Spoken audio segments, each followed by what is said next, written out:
दोस्तों, मैं गुंजन चौधरी आपको बताऊं कि रमा एकादशी व्रत कथा एवं उसका महत्व। दोस्तों, इसलिए वीडियो अंत तक ज़रूर देखें। दोस्तों, रमा एकादशी को रंबा एकादशी या कार्तिक कृष्ण एकादशी के नाम से भी जाना जाता है।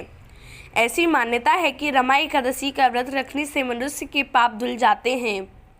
रमा एकादशी का महत्व पुराणों में बताया गया है। इसके पालन से जीवन की दुर्बलता कम होती है और जीवन पाप मुक्त होता है।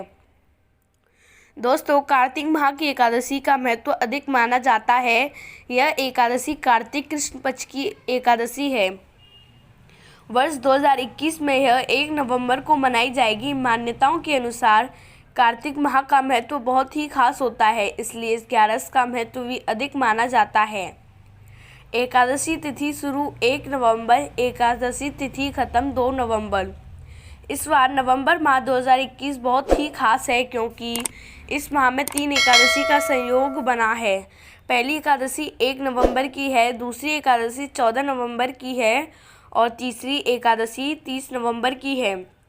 दोस्तों, अब हम आपको बताएंगे रमा एकादशी व्रत कथा, जो इस प्रकार है।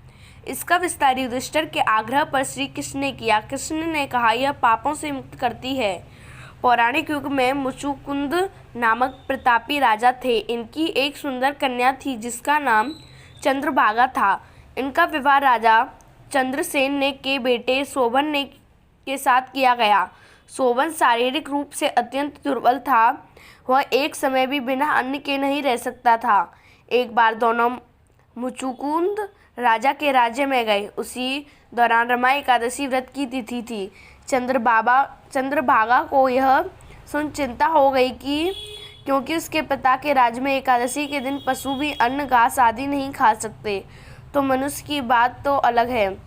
उसने यह बात अपने पति शोभन से कही और कहा, अगर आपको कुछ खाना है तो इस राज्य से दूर किसी अन्य राज्य में जाकर भोजन ग्रहण करना होगा। पूरी बात सुनकर शोभन ने निर्णय लिया कि वह रमा एकादशी का व्रत करेंगे। इसके बाद ईश्वर पर छोड़ देंगे। एकादशी का व्रत प्रारंभ हुआ। शोभन का व्रत बहुत कठिनाई से बीत रहा था। व्रत होते होते रात बीत गई, लेकिन अगले सूर्योदय तक शोभन के प्राण नहीं बचे। विधि विधान के साथ उनकी अंत्येष्टि की गई और उनके बाद उनकी पत्नी चंद्रभागा अपने पिता के घर ही रहने लगी। उसने अपना पूरा मन पूजा पाठ में लगाया और विधि के साथ एकादशी का व्रत किया। दूसरी तरफ शोभन को एकादशी व्रत करने का पुण्य मिलता है और वह मरने के बाद एक भव्य देवपुर का राजा बनता है, जिसमें असीमित धन और ऐश्वर्य है। एक दिन सोम शर्मा नामक ब्राह्मण उस देवपुर के पास से गुजरता है और शोभन को देख पहचान लेता है और उससे पूछता है कि सब ऐश्वर्य प्राप्त हुआ। तब शोभन उसे बताता है कि यह सब रमा एकादशी का प्रताप है, लेकिन यह सब अस्थिर है। कृपया कर मुझे इसे स्थिर करने का उपाय बताएं। शोभन की पूरी बात सुन सोम शर्मा से विदा लेकर शोभन की पत्नी से मिलने जाते हैं और शोभन के देवपुर का सत्य बताते हैं। चंद्रभागा यह सुन बहुत खुश होती है और सोम शर्मा से कहती है कि आप मुझे अपने पति से मिला दो, इससे आपको भी पुण्य मिलेगा। तब सोम शर्मा से बताते हैं कि यह सब ऐश्वर्य अस्थिर है। तब चंद्रभागा कहती है कि वह अपने पुण्यों से इन सब का स्थिर कर देगी। सोम शर्मा अपने मंत्रों एवं ज्ञान के द्वारा चंद्रभागा को दिव्य बनाते हैं और शोभन के पास भेजते हैं।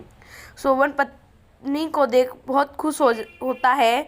तब चंद्रभागा उससे कहती है कि मैंने पिछले 8 वर्षों से नियमित 11 का व्रत किया है। मेरे उन सब जीवन भर के पुण्य का फल मैं आपको अर्पित करती हूँ। उसके ऐसे करते ही देवनगरी का ऐश्वर्य स्थिर हो जाता है और सभी आनंद से रहने लगते हैं।